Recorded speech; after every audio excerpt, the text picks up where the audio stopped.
Alors, bonjour à toutes et à tous. Bienvenue à ce webinaire intitulé Les rôles, un outil pour que chacun donne le meilleur de lui-même.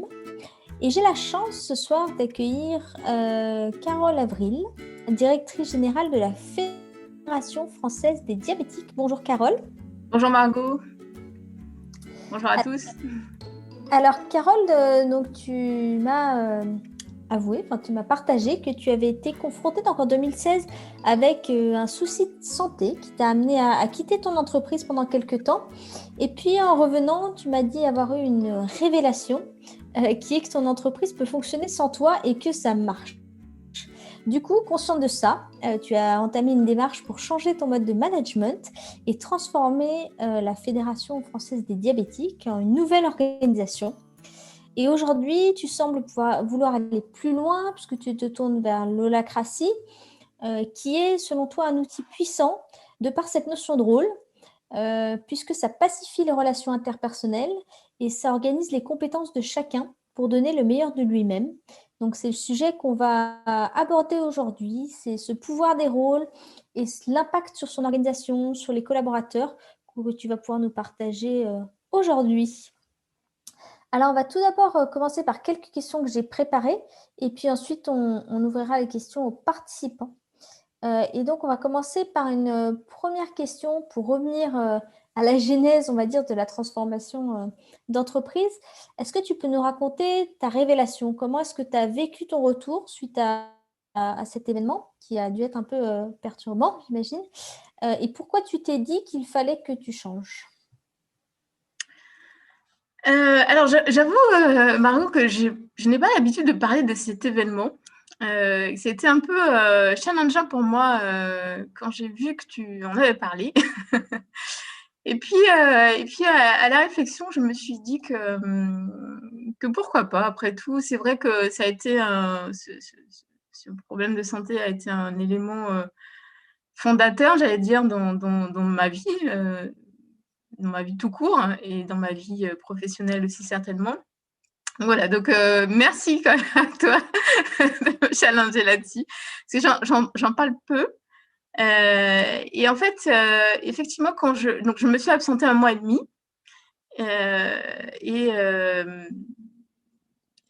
en fait, quand je suis revenue, je me suis rendu compte qu'effectivement, la fédération avait fonctionné. Alors, on avait un président qui était très présent aussi, donc il a pu aussi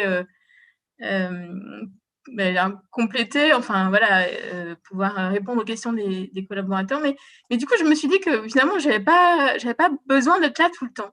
Et donc, ça m'a beaucoup interrogée sur le rôle du dirigeant. À quoi il sert vraiment si quand il n'est pas là, les choses fonctionnent. Donc, c'est vraiment la question qui a guidé ma réflexion. Voilà. Et puis je crois que j'avais toujours envie de changer, d'avoir une organisation qui reflète mes aspirations, enfin en tout cas d'œuvrer dans une organisation, puisque c'est pas la mienne, une organisation qui reflète mes aspirations. Et voilà, donc j'ai continué parce que je pense que, enfin c'est pas non plus une révélation dans le sens où il n'y a pas quelque chose qui m'est tombé dessus à ce moment-là, mais en tout cas, ça a été le point de départ de d'autres réflexions sur mon management.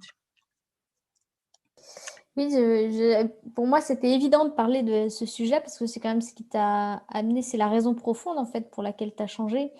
Et du coup, je pensais que c'était pertinent de revenir à cette origine. Et du coup, donc, tu es rentrée, tu as vu que ça fonctionnait bien. Qu'est-ce que tu as fait par la suite? Comment s'est déroulée la suite? Parce que c'est pas évident de revenir, reprendre sa place. Alors déjà, je pense que quand je suis revenue, je me suis dit que oui, c'est ça, quelle était ma place. Du coup, je me suis dit, du coup, je vais peut-être pas tout de suite me remettre dans toutes les réunions, tous les projets dans lesquels je participais. Donc, j'ai laissé faire. Je me suis dit, puis peut-être j'avais pas non plus, enfin, j'avais envie d'économiser l'énergie que j'avais nouvellement acquise aussi. Et donc, je me suis dit, on va continuer comme ça, parce qu'ils ont réussi à fonctionner sans moi. Donc, il y a des réunions qui se déroulaient, que j'étais pas. Donc, continuez à faire vos réunions sans moi, à pas forcément m'inviter. Et c'est peut-être ce lâcher prise, en fait, ce recul que j'ai pris à ce moment-là pour laisser les collaborateurs prendre leur recul. Enfin, c'est un peu particulier parce que je me dis certainement, peut-être qu'il y en a qui m'écoutent et je trouve ça super intéressant parce que peut-être qu'ils n'ont pas vécu de la même façon. Et donc, voilà. Enfin, donc, qu'est-ce que je peux te dire? C'est un peu particulier de parler de ça. Alors, en fait, peut-être qu'il y a 2 moments qui ont été forts pour moi. Parce que quand je me suis rendu compte que quand j'ai réfléchi à mon rôle de dirigeant, il n'y a pas eu quelque chose qui s'est passé, qui m'a donné une réponse. Enfin, voilà, ça a été un cheminement qui a quand même été un peu long quand même. Et en fait, il y a peut-être un marqueur, c'était le séminaire parce qu'on faisait un séminaire en fin août, voilà, pour avant la rentrée, pour s'organiser sur les projets. Et je me rappelle que le premier séminaire fin août, juste avant que je parte, donc il était hyper cadré. C'est-à-dire que j'avais fait un séminaire, vraiment, c'est moi qui l'avais organisé. Il était hyper cadré avec voilà, un programme, etc.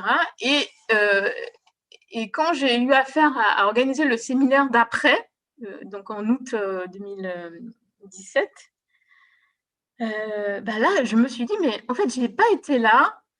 Je voyais pas pourquoi c'était à moi de proposer quelque chose, en fait. Ça m'a semblé un peu étrange. Et c'est là que j'ai découvert le forum ouvert où justement chacun peut être animateur de ce dont il a envie de parler, en fait. Et donc le séminaire s'est déroulé sous forme de forum ouvert où chacun il y avait un ordre du jour qui était vide du coup.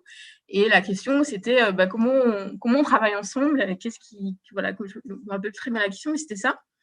Et moi, j'ai apporté un sujet qui était la hiérarchie au sein de la fédération. Qu'est-ce que vous en pensez, etc. Et j'avais un petit groupe avec 2 personnes avec moi, de collaborateurs qui sont venus à ma petite session. Et ils m'ont dit, en fait, ça sert à rien, ça complique les choses, en fait. Parce que j'avais mis de la hiérarchie pour ne pas être en contact direct avec tout le monde. Et ils m'ont dit, en fait, écoute, finalement, la hiérarchie chez nous, elle sert à rien parce que c'est simplement valider un budget, faire des notes de frais, des choses comme ça, et puis des congés. Et ils m'ont dit, en fait, si c'est ça la hiérarchie, franchement, il n'y a aucun sens, quoi. C'est pas ça la hiérarchie. Donc, ils m'ont vraiment fait réfléchir à ça. Donc, et du coup, en janvier 2018, quand on a fait un autre séminaire, parce qu'on revenait dans des locaux, il y avait encore toute une espèce de rituel à faire. On a fait un séminaire de créativité. On a décidé d'arrêter la hiérarchie. Qu'il n'y avait qu'une seule hiérarchie, c'était moi. Donc, un peu despote comme ça, dit comme ça. Mais il n'y avait plus de hiérarchie entre les collaborateurs. On est une vingtaine. Donc, en janvier 2018, on a acté ça. Mais ce n'était pas encore mûr, en fait. C'était pas encore, voilà, on ne savait pas trop comment on allait faire. Et en janvier 2018, ça a correspondu aussi à notre réflexion sur le conseil d'administration, parce qu'on est une association et les dirigeants, ce sont ceux qui administrent en tout cas la fédération, qui prennent les décisions par rapport à la stratégie, c'est le conseil d'administration. Il y avait une réflexion par rapport à ça, puisque on avait donc le président de l'époque avait décidé de ne pas se représenter en tant que président. Et donc, j'avais l'intuition qu'il fallait faire quelque chose de complet entre les collaborateurs et les administrateurs. Il y avait quelque chose de complémentaire à inventer, mais je n'avais pas de modèle, je ne savais pas comment faire. Voilà. Et donc, en fait, honnêtement, je ne sais pas si ça intéresse les gens, cette histoire. Aussi, parce qu'on va y venir après, du coup, c'est tout le cheminement que tu as mis. À l'époque, tu n'avais pas d'outils, en fait. Non, je n'avais pas d'outils, non. Je ne savais pas comment faire. Alors, par contre, en octobre-novembre, j'avais rencontré Sociocratie Holacratie. J'avais fait un stage avec Charlotte Dupré dans le cycle des pionniers et j'avais appréhendé les notions d'élection sans candidat, etc. Et donc, je sentais qu'il y avait quelque chose. Je me disais, il y a quelque chose qui existe. Et donc, c'est à moi aussi de creuser. Et donc, on avait des réunions avec le bureau de la fédération sur comment on peut, voilà, qu'est-ce qu'on peut inventer, etc. Et du coup, en mars-avril 2018, c'est devenu un projet que j'ai porté dans le cadre toujours du cycle des pionniers, piloter un projet. Et là, j'ai compris un truc je pense, qui est fondamental, qui m'a beaucoup servi, qui me sert encore, c'est que, en fait, c'est pas mon projet. C'est-à-dire, il n'y a pas il y a pas le possessif sur ce projet, c'est une intention que j'ai profonde de mettre de l'équivalence, de mettre voilà, de la créativité, l'optimisme dans la gouvernance. Mais il ne m'appartient pas à ce projet. C'est juste une intuition que j'ai captée et je suis au service de la vie, au service de quelque chose de plus grand que moi. Et du coup, ça m'a vraiment beaucoup porté. J'ai partagé avec le président de l'époque et le vice-président aussi de l'époque. Et on a proposé donc une expérimentation de gouvernance au conseil d'administration qui a été validée par notre assemblée générale, mais on ne savait pas du tout où on allait, on ne savait pas ce qu'on allait faire. Enfin, voilà, moi, j'avais entendu parler des rôles aussi, grâce au meet-up Holacratie qui est fait par Bastoun et Isabelle Rapiwork. Et j'avais emmené le président et le vice-président à ce meet-up sur les rôles. Et là, j'ai eu vraiment une révélation. Je me dis, mais c'est génial, en fait, les rôles, enfin, la raison d'être, les redevabilités, mais c'est ça qu'il nous faut, en fait. Mais voilà, j'avais juste fait 2 heures, une soirée sur les rôles, et j'avais donc avec le président et le vice-président, et voilà. Et donc, je sentais qu'il y avait quelque chose, voilà. Je sais pas, qu'est-ce que tu veux que je te raconte d'autre? Et du coup, donc, parce que tu as dit, voilà, tu voulais enlever du coup cette hiérarchie. Mhm. Aujourd'hui, tu te tournes vers Holacratie, on va y revenir, mais du coup, avant, comment est-ce que tu as fait pour. Qu'est-ce que tu as mis en place? Même si tu t'es formé en parallèle à la Socratie, du coup, est-ce qu'il y a des choses concrètes que tu as mis en place déjà avant de partir sur Holacratie? Ben, du coup, les rôles, oui, en fait, dès le début, on a mis en place des rôles. Moi aussi, je bois. J'ai l'impression que c'est un peu décousu ce que je raconte, mais bon, j'espère que les auditeurs vont nous dire si c'est clair pour eux. En tout cas, moi, je suis partie sur sociocratie ou holacratie. On ne savait pas trop si on était sur holacratie ou sociocratie, c'est parce que ce n'était pas très clair pour nous la différence au début. Mais en tout cas, cette notion de rôle qui est portée par l'holacratie, parce que j'ai bien vu que ça n'est pas dans la sociocratie, pour moi, c'était le socle de notre gouvernance. C'est-à-dire que d'avoir une clarté sur qui fait quoi, quelle est la raison d'être de ce qu'il fait. Donc, dès juin 2018, quand l'Assemblée générale a voté cette résolution d'expérimentation de gouvernance pendant 6 mois, du coup, on a fait un travail avec Bastoun, donc justement sur quels sont les rôles qu'on a. Et on a rédigé tous nos rôles. Voilà, c'était pas forcément parfait, mais du coup, moi, j'ai vraiment eu des révélations sur et chacun d'entre nous, je pense que sur nos rôles, parce que quand tu écris la raison d'être d'un rôle, mais ça te donne quelque chose, une inspiration qui est beaucoup plus grande que juste je réponds au téléphone. Tu vois, je pense à l'époque à notre collaboratrice qui s'occupe du service social et juridique. Quand on a dit la raison d'être de son rôle, c'est qu'il n'y ait plus de discrimination pour les personnes diabétiques. Mais moi, je trouve que ça donne une aspiration tellement plus grande que juste je réponds au téléphone pour les patients. Enfin, tu vois, c'est pas ça. C'est moi, je vise quelque chose de plus grand. Et donc d'avoir la raison d'être, le Graal, en fait. Moi, j'ai kiffé. Enfin, j'ai trouvé ça hyper enthousiasmant, tu vois. Et les collaborateurs aussi. Donc du coup, on a continué comme ça. On a continué à rédiger nos rôles. Et on a surtout fait l'acquisition d'un logiciel qui permet de capturer ces rôles. Enfin, je sais pas, c'est dans le jargon, on dit capturer les rôles, je crois. Donc, de les écrire et de les voir, de les rendre transparents pour tout le monde. Et on a fait la même chose pour le conseil d'administration. Donc, on a défini la raison d'être de chaque instance. Quelle est la raison d'être du siège? Quelle est la raison d'être du conseil d'administration? Quelle est la raison d'être de l'Assemblée générale? Et là, pour moi, en tout cas, enfin, j'espère en tout cas que les collaborateurs et les administrateurs, ça les a tous. Enfin, en tout cas, moi, en tout cas, ça me guide parce que je sais plus clairement dans quoi j'agis et sur quoi j'agis. Et justement, est-ce que tu as un retour sur les collaborateurs déjà? Est-ce que cette notion de rôle, ça a fait tilt pour eux et ils ont changé de posture du coup? Alors, pour moi, ouais, alors j'aurais posé la question quand même lundi à la réunion, on a une réunion hebdomadaire, j'aurais dit, bon, je vais intervenir sur le rôle, mais j'aimerais quand même être sûre que je ne veux pas raconter des trucs qui sont que dans ma tête. Parce que c'est ça aussi le danger, c'est que moi j'invente quelque chose qui n'existe pas. Alors, ce qu'ils m'ont dit, c'est que les rôles, ça a donné beaucoup de clarté dans l'organisation sur qui fait quoi. Ça permet aussi aux nouveaux, quand ils se connectent sur la Spirit, quand ils cherchent quelque chose, c'est plus facile de savoir. Je tape le nom de Carole, je sais tous les rôles qu'elle a et ce que je peux lui demander, ce que je ne peux pas lui demander. D'avoir les cercles aussi qui sont créés au sein de l'organisation. Et puis, alors, ce qu'ils m'ont dit aussi, c'est que ça a permis des réunions plus claires. Parce qu'on fait des réunions de triage.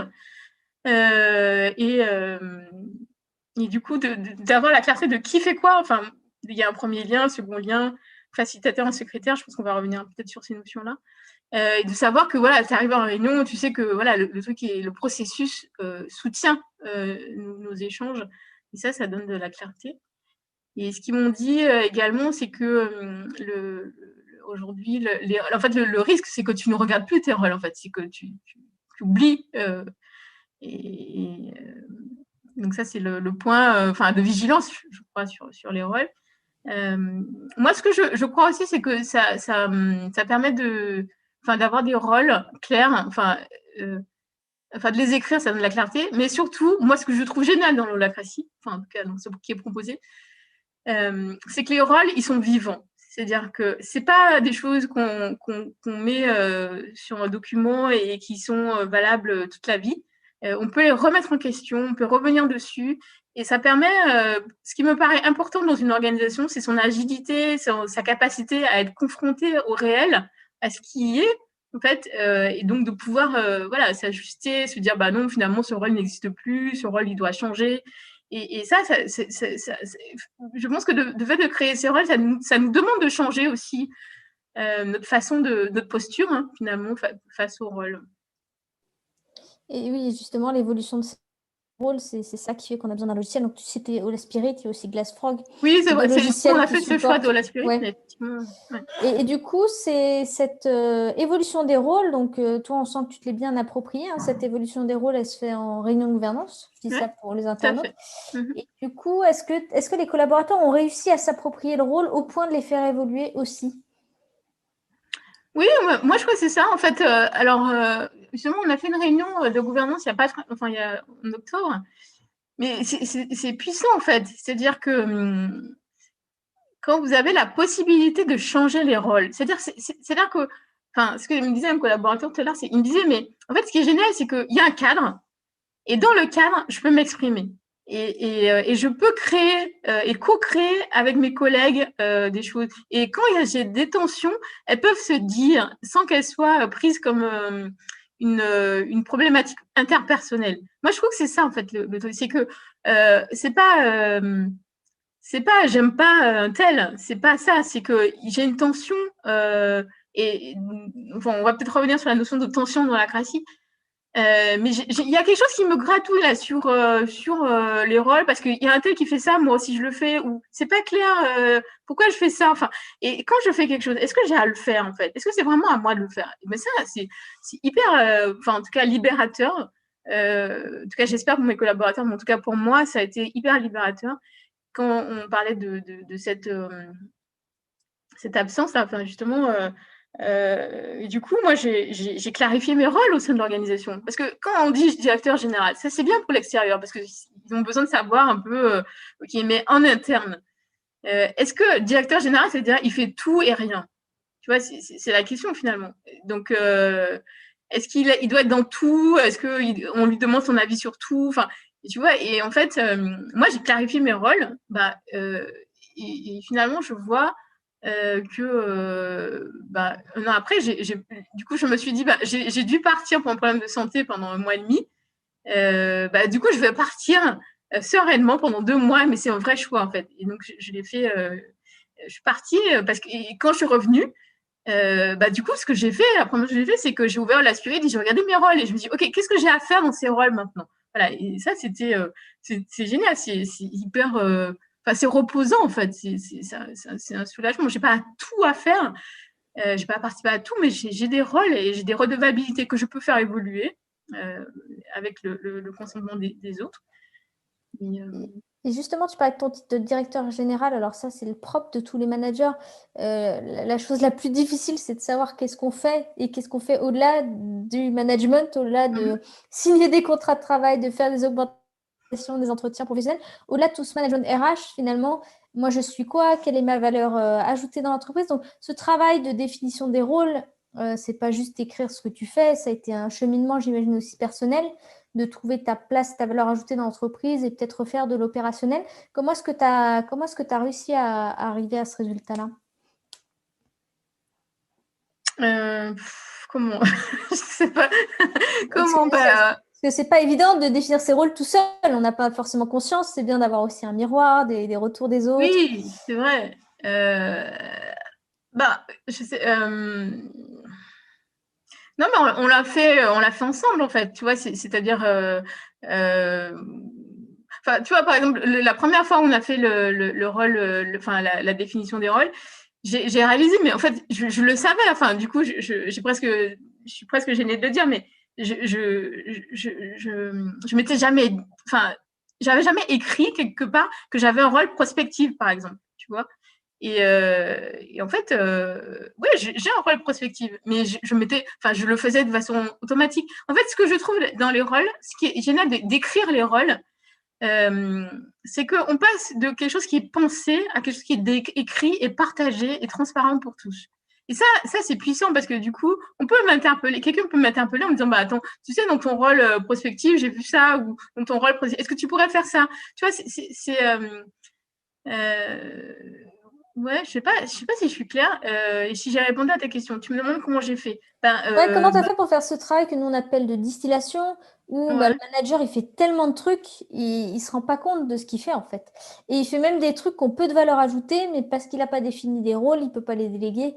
Et du coup, cette clarté des rôles permet aussi de déléguer plus facilement. On reviendra pour voir si tu as délégué des choses, mais déjà la prise de conscience du travail que tu fais et des différents rôles, comment ça s'est passé? Est-ce que c'était facile de dire, bah voilà, je fais ça, ça, ça, ça, ça, j'en fais des rôles ou... Ouais, si, c'est ça, en fait. J'ai pris des post-it. C'est ça que tu veux savoir concrètement, hein, c'est ça. Bah, en fait, j'ai pris des post-it. Je me suis dit, OK, je fais ça. Je m'occupe du conseil d'administration, enfin, des comptes rendus, par exemple. Et donc, voilà, j'ai fait tout ce que. J'ai regardé mon agenda et je me suis dit, OK, donc tout ce que je fais là pendant un mois ou 2 mois, je regardais voilà, sur une période assez longue. OK, qu'est-ce que je fais exactement? Des petites tâches. Et donc, j'ai écrit toutes ces petites tâches sur des post-it et je les ai regroupées. Et à partir de là, je me suis dit, OK, j'ai identifié que j'avais un rôle vie institutionnelle, par exemple, sur la vie de l'institution. Voilà, j'ai un rôle. Ah oui, je me rends compte que j'ai un rôle budget, parce que c'est pas moi qui fais le budget, mais par contre, j'ai un rôle sur la stratégie budgétaire. Tu vois, donc c'est un peu ça. C'est comme ça que je l'ai fait. Et puis, je l'ai confronté aux autres. Et je l'ai confronté notamment au conseil d'administration, et je trouve ça super. Moi, j'ai des collaborateurs qui m'ont dit, mais il te manque un rôle, en fait, sur la stratégie de la fédération. Parce que, voilà, et donc, du coup, on a créé ce rôle stratégie de la fédération qu'on a soumis, maintenant on fait des séminaires collaborateurs et administrateurs. Et donc, ce rôle a été soumis à tous et ils m'ont dit ce qui n'allait pas, ce qui allait. Et donc, on l'a fait ensemble. Là, enfin, voilà comment on l'a fait concrètement. Et puis chacun a fait aussi. On a reçu, on a fait ensemble donc des petits groupes. Et puis on a fait évoluer. Voilà. Ouais, donc, c'était pas trop difficile d'écrire tes rôles. Et est-ce que depuis ce travail-là, est-ce qu'il y a des rôles que tu as délégués à des collaborateurs? Et si oui, comment tu as pu les déléguer? Est-ce que c'était facile ou pas facile? Alors, quand tu dis c'était pas facile, c'était fait. Alors, pourquoi c'était pas difficile? C'est parce que j'y croyais profondément. Enfin, parce que je savais que c'était un moment difficile à passer. Enfin, c'est-à-dire de décrire les rôles et tout ça. C'est un peu, voilà, mais j'y croyais. Je crois beaucoup que la raison d'être du rôle motive. Donc j'avais envie de ça. Enfin, tu vois, j'avais une aspiration à plus de clarté. Et est-ce que j'ai délégué alors, je ne sais pas si c'est vraiment délégué, mais il y a des trucs, effectivement, que je ne fais plus. Enfin, je pense un peu à un sujet sur les services généraux. Parce qu'on était à l'époque, on était sur, on avait eu un sinistre dans nos locaux et on revenait dans nos nouveaux locaux rénovés. Et, donc, par exemple, sur tous les services généraux, ben, on a fait plusieurs réunions, avec les gens qui s'occupaient plus ou moins de ça, et puis on s'est dit, ok, qu'est-ce qu'il y a à faire? Il y a le chauffage, la plomberie, il y a l'électricité, etc. Qui fait quoi, donc quoi, etc. Et donc finalement, on s'est dit, on va créer un cercle services généraux et avec des rôles identifiés. Et voilà. Et donc, au début, par exemple, c'est moi qui avais EDF, électricité. Et finalement, c'est plus moi parce que, bah, voilà, je sais pas, ça suffit plus. On s'était rendu compte, je me rappelle, une collaboratrice qui m'avait dit, mais ça sert à quoi tout ça? Enfin, je vois pas, c'est simple, les services généraux. Enfin, et à la fin, elle me dit, non, mais finalement, c'est très bien, c'est très bien de le faire parce que, par exemple, sur le ménage, enfin, c'est con, je donne des exemples, mais je sais pas, ça paraît peut-être. Si, c'est mieux si tu donnes des exemples, ça va bien voir. Non, mais c'est pas des exemples voilà, hyper stratégiques, quoi. Mais Il n'y a bon, pas besoin.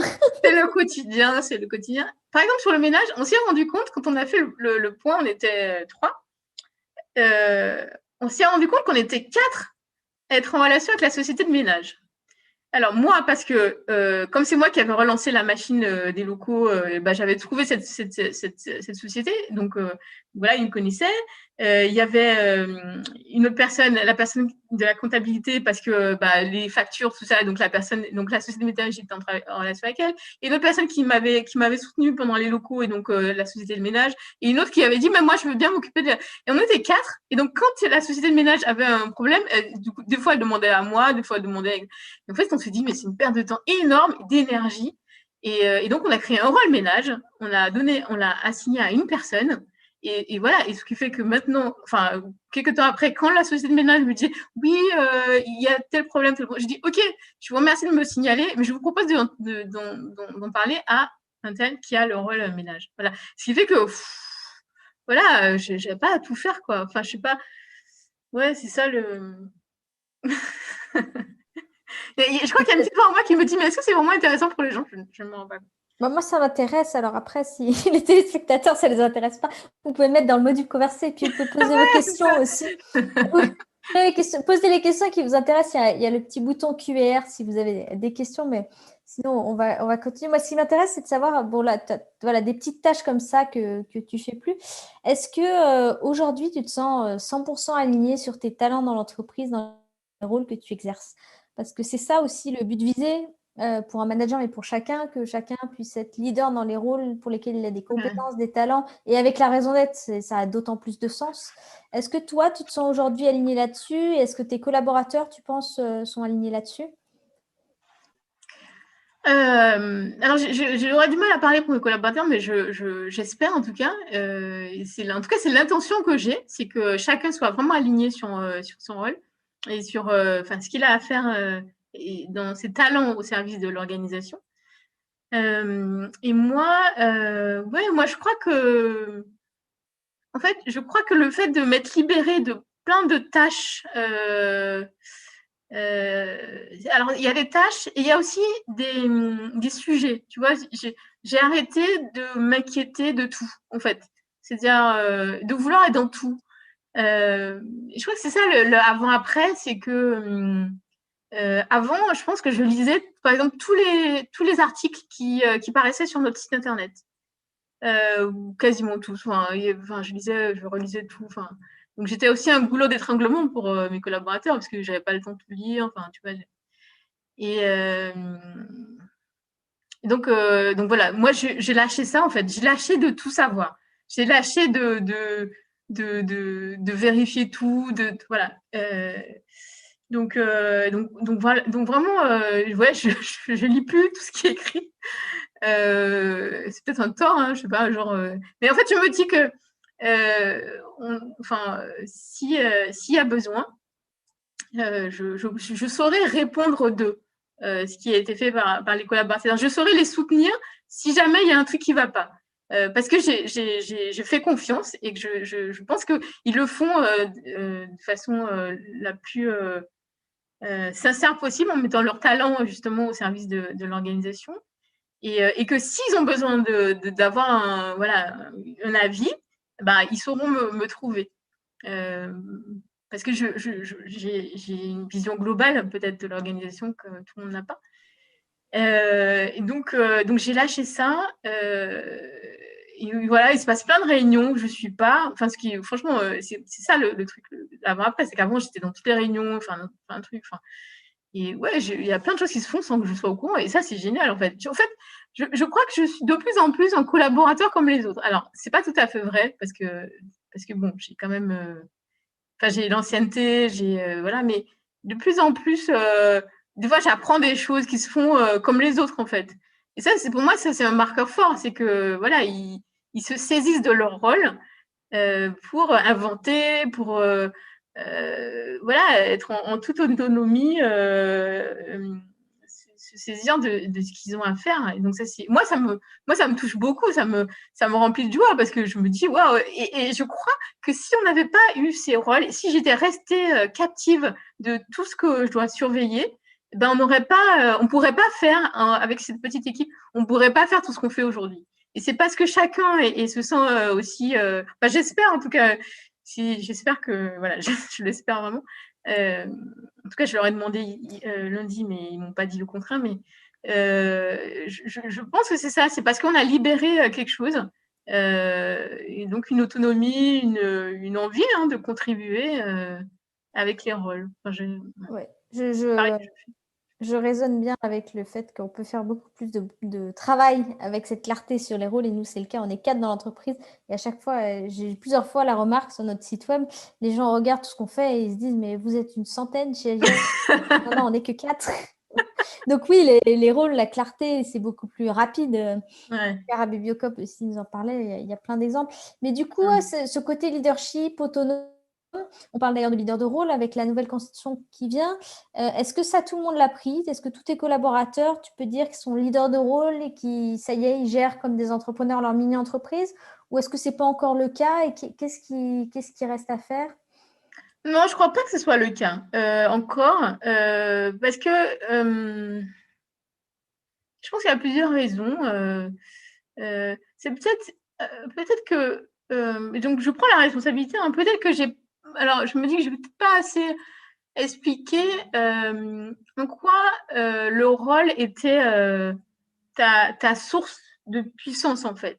Tu vois, c'est en quoi voilà. Et je veux dire, et puis en fait, je pense que, alors, je prends la responsabilité et en même temps, je me dis aussi que c'est pas évident pour tout le monde, enfin, de prendre cette responsabilité, de dire, je suis entrepreneur de mon rôle, en fait. Je suis entrepreneur de mon rôle et en même temps, il ne m'appartient pas.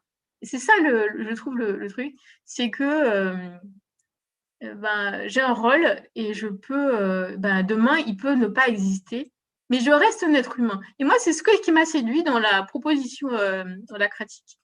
C'est que je peux ne plus exercer une tâche, une mission, un rôle, mais je reste toujours moi, Carole, un être humain avec mes défauts, enfin ma complexité, tout ce que je suis.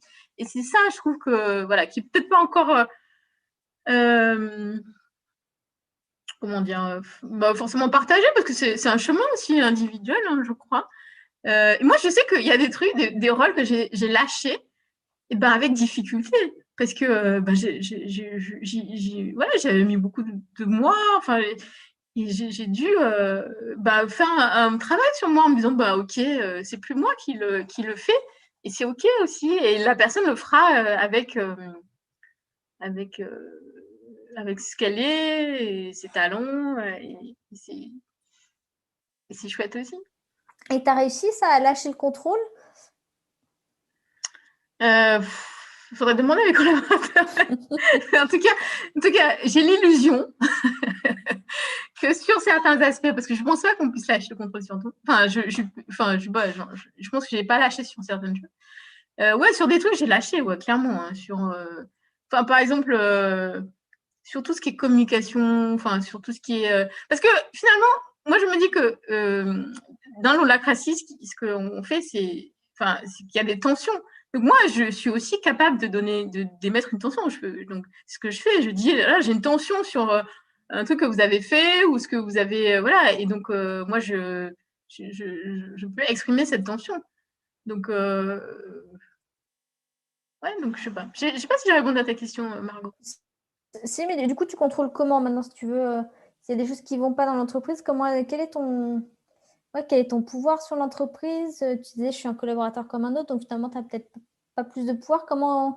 Quelle est ta place au final et comment tu fais s'il y a des choses à contrôler, des choses liées à la stratégie, à la priorisation, des choses un peu plus que tout le monde n'a pas, hein, tout le monde n'est pas compétent là-dessus. Comment je fais? Je mets une tension. Je mets une tension au triage, une tension au cercle com. Voilà, sur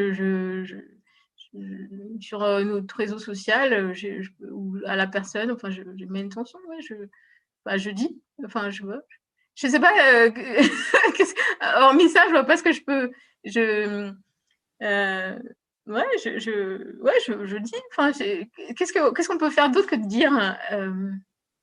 Je partage ma tension et parfois elle n'est pas justifiée, donc ils me disent non, en fait c'est parce que telle chose, donc ils m'expliquent et donc mais ça veut pas dire que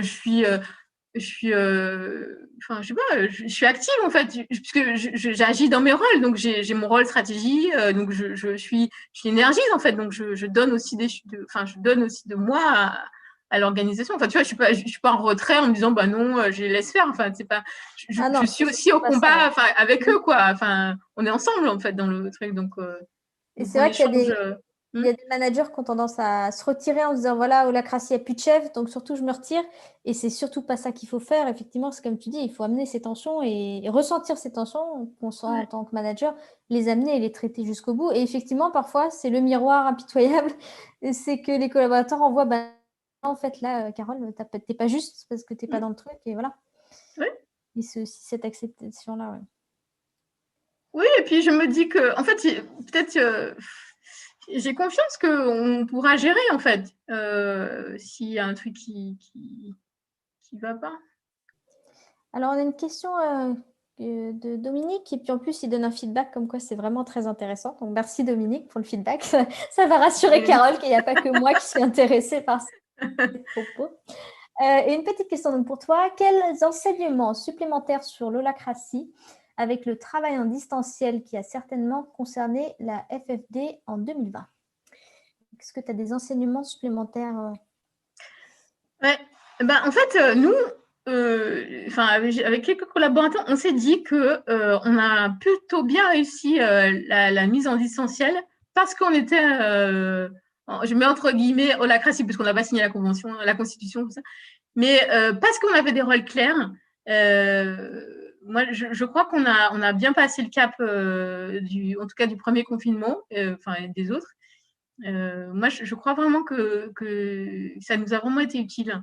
Parce qu'on avait des processus de décision, des processus de réunion cadrés et clairs, partagés. Et donc, voilà, du coup, ce qu'on faisait en présentiel, on l'a fait en distanciel, point. Enfin, tu vois, c'est les tours d'inclusion, les décisions voilà, intégratives.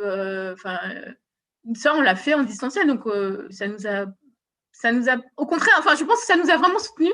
Et ce qu'on se disait, c'est que, on est persuadé que ça nous a aidé vraiment.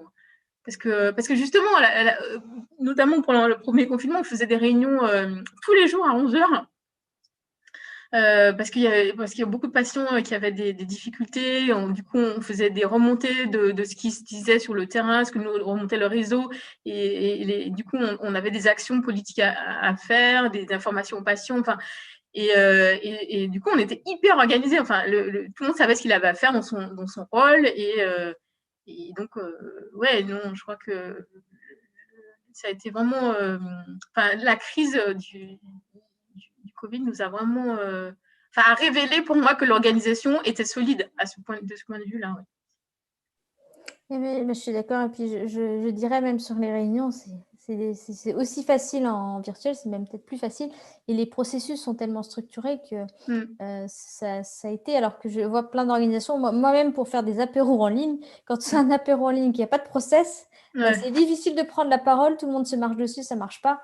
Alors qu'avec les processus, c'est beaucoup plus simple en fait. Du coup, oui, c'est ça, parce que c'est vrai que enfin moi en tout cas, j'avais tendance aussi peut-être à penser ça au début, que le processus pouvait être enfermant.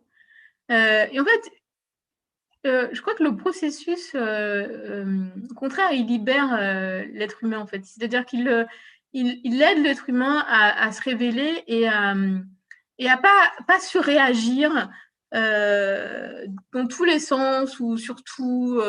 Et du coup, à avoir de la clarté sur ce que je vais dire. Là, ok, là, on est en question et c'est pas une réaction. Enfin, tu vois, et ça c'est challengeant pour chacun. Mais du coup, moi, je crois que le processus nous permet peut-être plus d'authenticité, parce que du coup, la réflexion à la parole que je vais donner, elle est beaucoup plus mûrie, elle est plus, voilà, elle va peut-être plus en profondeur que si je dis tout de suite tout ce que je pense sans avoir forcément réfléchi. Voilà, ça c'est vraiment puissant pour moi comme soutien pour notre raison d'être, pour ce qu'on a à faire pour les patients. Et j'aimerais revenir sur un autre aspect que tu n'as peut-être pas beaucoup abordé. Tu as parlé beaucoup de la raison d'être du rôle, mais il y a un autre élément qui définit le rôle, qui est la redevabilité.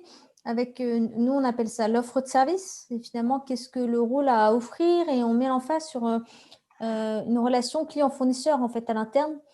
Quand j'ai des redevabilités sur mon rôle, c'est mon offre de service. Je suis fournisseur de clients qui peuvent être des clients externes ou qui peuvent être des clients internes aussi, et on essaie d'instaurer ça. Est-ce que ça, vous l'avez, tu disais justement, c'est plus des discussions de collègue à collègue, mais c'est des engagements de rôle à rôle. Est-ce que ça fonctionne bien? Est-ce que vous avez réussi à mettre ça en place? Ah oui, oui, on est allé effectivement, alors je ne l'ai pas dit. Alors en fait, c'est parce que je crois que je suis un peu partagée entre donner trop de sigles ou de jargon holacratique pour les gens qui peut-être ne connaissent pas. Donc c'est vrai que je n'ai pas parlé des redevabilités, mais c'est crucial de définir effectivement les redevabilités, ou en tout cas les attendus du rôle, parce que je trouve que ça, justement, enfin, je crois que c'est ce que j'ai compris aussi, c'est que moi, j'ai compris que je pouvais être violente sans le vouloir, en fait. C'est-à-dire, je pouvais avoir de bonnes intentions, mais que j'étais pas forcément juste dans la façon de le faire. Et du coup, le rôle, le fait d'avoir la redevabilité permet de réduire cet aspect interpersonnel. C'est-à-dire, je te demande d'utiliser le formulaire des devis. C'est pas parce que je t'aime pas et que ta tête me revient pas. C'est parce que dans mon rôle, on me demande de suivre le budget, les engagements, dépenses, etc. Donc, tu trouves que le fait justement de rédiger ce qu'on propose, enfin alors, je ne sais pas si on va jusqu'à dire que c'est une offre de service, parce que moi, je l'ai appris là en juillet en faisant la formation avec vous. L'histoire d'offre de service, je n'avais pas forcément formulé les rôles de cette façon-là. C'est peut-être encore un chemin qu'on doit suivre. En tout cas, moi, je trouve que le fait que les choses soient écrites, les tâches, enfin les missions, ce qu'on fait, soient écrites dans les redevabilités, ça permet de ne pas rentrer dans un truc personnel. Oui, ça évite l'émotionnel, de s'appuyer sur les personnes. Oh, t'as pas fait ça, je t'aime pas. Ouais. Ça pacifie. Pourquoi elle me demande ça? Ben non, elle était dans ça parce que c'est dans son rôle, tu vois. Donc, c'est pas. Enfin, voilà, moi, j'ai envie de. Peut-être c'est ça aussi, peut-être par rapport à un truc de santé, là, c'est la simplicité, quoi. C'est dire, essayer Mais bon, voilà, j'y arrive pas tout le temps, je suis pas parfaite, et voilà, à mon grand regret. Ouais. Et est-ce que du coup, vous avez eu des nouveaux entrants dans cette période-là? Parce que c'est aussi quelque chose de... Comment ça s'est passé pour eux? Ouais. Alors moi, ce que je constate, c'est que dans les entretiens d'embauche, quand on explique comment on fonctionne, les gens, ils ouvrent les grands yeux et ils sont enthousiastes. Je n'avais pas forcément mesuré l'impact en termes de marque employeur, on va dire, comme on dit maintenant sur les ressources humaines. Et donc, oui, on a eu des nouveaux entrants. Et quand tu dis cette période-là, c'est maintenant ou c'est... Non, mais du coup, c'est des nouveaux entrants donc, qui sont confrontés à cette notion de rôle. Comment c'est? Ouais. Parce que d'habitude, on leur donne une fiche de poste, donc ils sont Ouais. censés plus ou moins se référer à leur fiche de poste pour démarrer à travailler. On sait que c'est pas forcément explicite, que c'est flou, que les choses évoluent. Et donc, du coup, est-ce que tu as des retours d'expérience sur... parce que moi, j'en ai, mais dans d'autres entreprises, et je voulais avoir le Ouais. tien sur un nouvel entrant qui est confronté à cette notion de rôle. Comment il arrive à se mettre à travailler? C'est rapide, pas rapide? Comment est-ce que ça se passe, Bah, quoi? en fait, je pense que c'est une des choses qu'on lui explique dès le début. Enfin, on essaye en tout cas. Et justement, alors du coup, on a intégré 2 collaborateurs là, maintenant en confinement, enfin en télétravail. Et j'avais un point ce matin, c'était rigolo. Ce matin avec eux, justement, pour leur expliquer la gouvernance. Qu'est-ce que ça veut dire les réunions de gouvernance, les rôles, etc. Et je trouvais qu'il y a une question que j'ai trouvé vraiment géniale d'un des collaborateurs qui m'a dit mais attends, je comprends pas parce que les rôles, c'est quoi? Qui est-ce qui les invente? C'est moi? C'est l'organisation? Comment on fait là? Et donc je me dis mais du coup j'ai rigolé parce que donc c'est pas pour me moquer de lui, je trouve ça hyper intéressant parce qu'effectivement et en fait je me dis enfin on a encore à faire des progrès sur l'intégration des nouveaux pour leur expliquer tout ça, enfin c'est pas simple en fait, j'ai trouvé mais en tout cas en tout cas il y avait beaucoup de la part des 2 personnes là qu'on a deux employés qu'on a, 2 collaborateurs qu'on a intégrés, beaucoup d'intérêt en fait et de joie aussi à voir qu'il y a un cadre, voilà, il y a un processus et en même temps que voilà, on leur donne un rôle et qu'ils sont autonomes. Moi, je leur dis, mais moi, je suis pas là pour valider vos trucs. Je suis là pour voilà, je suis là en soutien. Je suis là aussi pour ouais, parce que j'ai une vision peut-être plus globale et et que voilà, que j'aspire à ressentir aussi ce que veut l'organisation. Et que voilà, peut-être je percevrai des trucs que vous n'allez pas percevoir. Donc moi, je suis intéressée de participer avec vous, mais voilà, pas dans un truc hiérarchique où je valide, où je dis. Voilà. Donc moi, je trouve que, en tout cas, l'expérience que j'ai en termes de, voilà, pour des candidats, ils trouvent ça génial. Et puis pour les personnes qui arrivent, ils trouvent ça aussi voilà, super chouette et enthousiasmant. Donc ouais, moi, j'ai que des retours positifs. Et puis en plus, ils savent exactement ce qui est attendu d'eux Ouais, et ils savent exactement. quoi attendre des autres. Et ça, Voilà. c'est pour se mettre au boulot, je pense qu'il n'y a pas mieux. Il n'y a pas mieux. Et ils savent qu'ils peuvent intervenir pour modifier le rôle. C'est ça qui est génial aussi, c'est que tu arrives dans des chaussons, on va dire, dans ton rôle qui a été déjà défini, mais tu peux aussi dire, ben, en fait, c'est pas comme ça, ou j'ai envie de faire évoluer le rôle. Et c'est génial. Enfin, moi, je trouve que ça donne une liberté, une envie. Enfin, en tout cas, enfin, je sais pas quel est le bon adjectif, mais en tout cas, ça ouais, tu sens que tu peux apporter quelque chose, tu peux contribuer vraiment à ta mesure dans le rôle. Donc ça, c'est chouette. Enfin, en tout cas, c'est ce qu'ils m'ont partagé ce matin. Et on a une autre question sur la différence avec la fiche de poste. Comment est-ce que tu la... Alors, de façon concise, différence rôle fiche de poste. Euh, ouais, c'est un peu compliqué cette histoire parce que bon, effectivement, enfin, nous, on n'a pas de fiche de poste du coup. Mais effectivement, quand je mets dans le contrat, on met des rôles. On dit, enfin là, les 2 derniers, on a mis les rôles qu'ils ont. On a écrit, donc ce qu'ils ont à faire, ce qu'on a écrit les rôles, on l'a mis dans le contrat en disant que voilà, c'est évolutif. Voilà, donc on n'a pas de fiche de poste en fait. Mais peut-être qu'il y a d'autres boîtes où effectivement ils ont peut-être c'est cadré, c'est plus cadré. Oui, et puis je pense que la principale différence, c'est que les fiches de poste sont rattachées à des personnes, Ouais. alors que le rôle, c'est vraiment une petite brique de base qui est Mmh. rattachée à l'organisation. C'est de quoi a besoin l'organisation avec sa raison d'être, comme tu Ouais. en parlais si bien. Et puis après, une personne peut être affectée. Je ne sais pas quelle est la moyenne chez vous d'affectation. Tu as combien de rôles, toi? Alors j'ai jamais regardé quelle est la moyenne, mais moi j'ai une vingtaine de rôles Mhm. qui vont enfin des très petits rôles. Enfin c'est pas péjoratif quand je dis ça. À des rôles qui me donnent beaucoup plus d'énergie. Donc ouais, j'ai une vingtaine de rôles en fait. Et c'est réparti dans combien de cercles? Parce que ça on ne l'a pas dit, peut-être pour ceux qui connaissent un peu moins la CRACI, mais il y a une structure de cercle. Donc, tu parlais du service généraux qui est du coup un cercle avec un ensemble de rôles. Et puis, il peut y avoir plusieurs cercles avec un cercle plus large qui englobe tout. Vous êtes à combien du coup de cercles? On en a beaucoup. Alors, je sais pas. Tu veux que je regarde là? Je pense qu'on a droit à avoir. Allez, on va avoir 12 cercles. Pour combien de collaborateurs du coup? Alors du coup, on est 19 là aujourd'hui et on a 24 administrateurs. Et en fait, moi, je considère l'organisation dans sa globalité. Je ne regarde pas que les collaborateurs, je regarde aussi les administrateurs. Avec le premier lien du cercle conseil d'administration, on a cette réflexion globale en fait. C'est la particularité peut-être de notre organisation, c'est que voilà, l'idée, tu vois, quand je dis que les rôles permettent aussi que chacun se sente autonome, pour moi, c'est la même chose pour les administrateurs, des bénévoles qui ont voulu mettre leurs compétences et leurs talents au service de la fédération.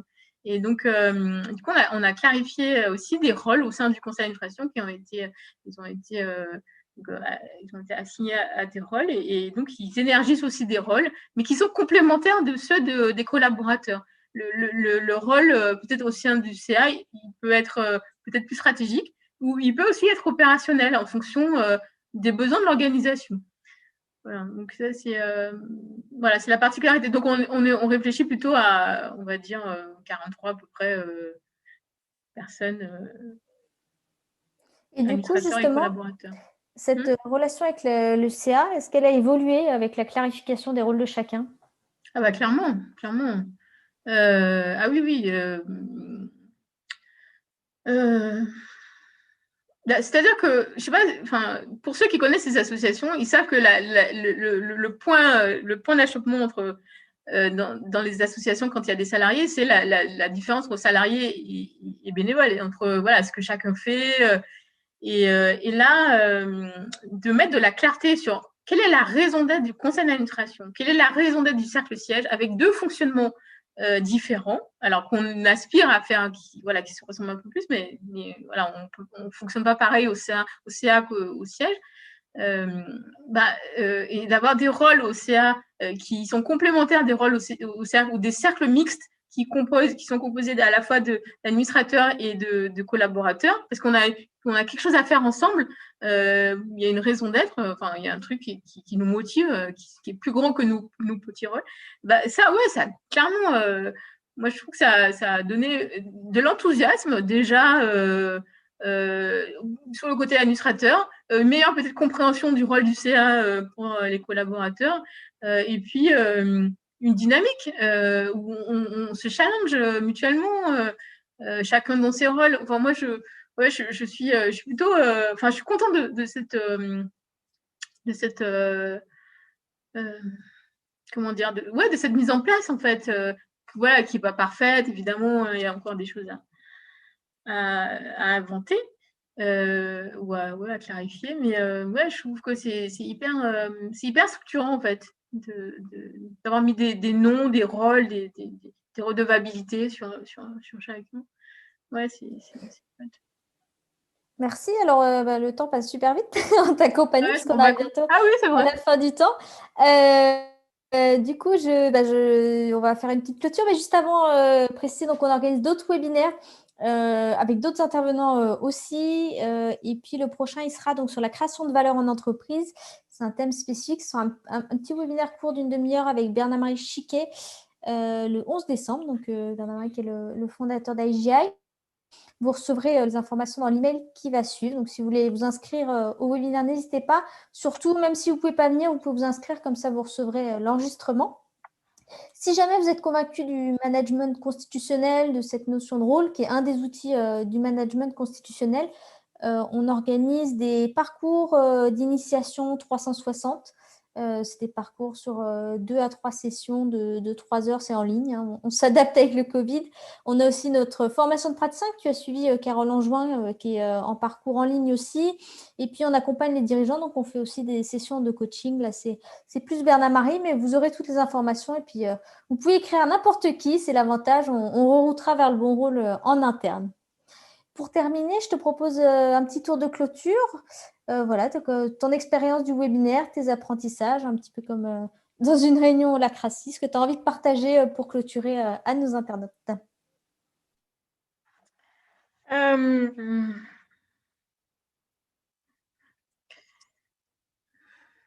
Qu'est-ce que j'ai envie de partager alors, il me vient plein de choses. Moi, peut-être ce que je partagerais, c'est d'écouter ses aspirations, peut-être.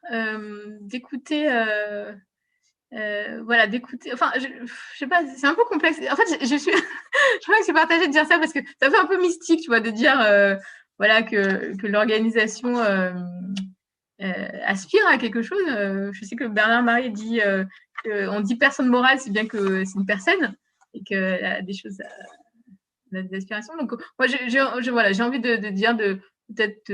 En fait, j'aime pas donner des conseils en fait aux gens parce que je crois que chacun a son chemin à suivre.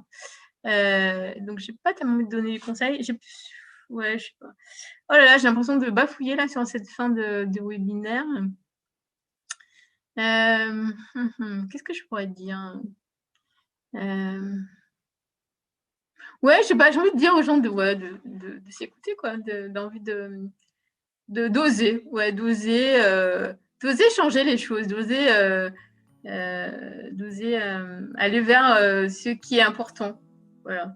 Je sais pas si je le fais, c'est pour ça que c'est toujours difficile de donner des conseils parce que je me dis, est-ce que vraiment moi je le fais toujours? Moi, je sais pas. Voilà. Mais en tout cas, merci de m'avoir invité. Je trouve ça sympa de partager l'expérience et en même temps, je vois tout le chemin qui nous reste à parcourir parce que évidemment, voilà, j'ai envie de beaucoup de choses pour l'organisation et peut-être voilà, pour d'autres organisations, je ne sais pas, ça se trouve demain, ce sera plus moi et c'est ok aussi, quoi. Donc, voilà. Merci. Bah, moi, ma clôture, je te remercie d'avoir été là.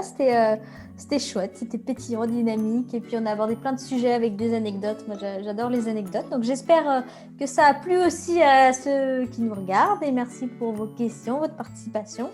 Et puis, j'espère qu'on se retrouvera pour d'autres webinaires. Voilà. Puis, Carole, peut-être la suite, un autre webinaire dans un an sur d'autres expériences. Ouais. Belle soirée à tous. Bonne soirée à tous.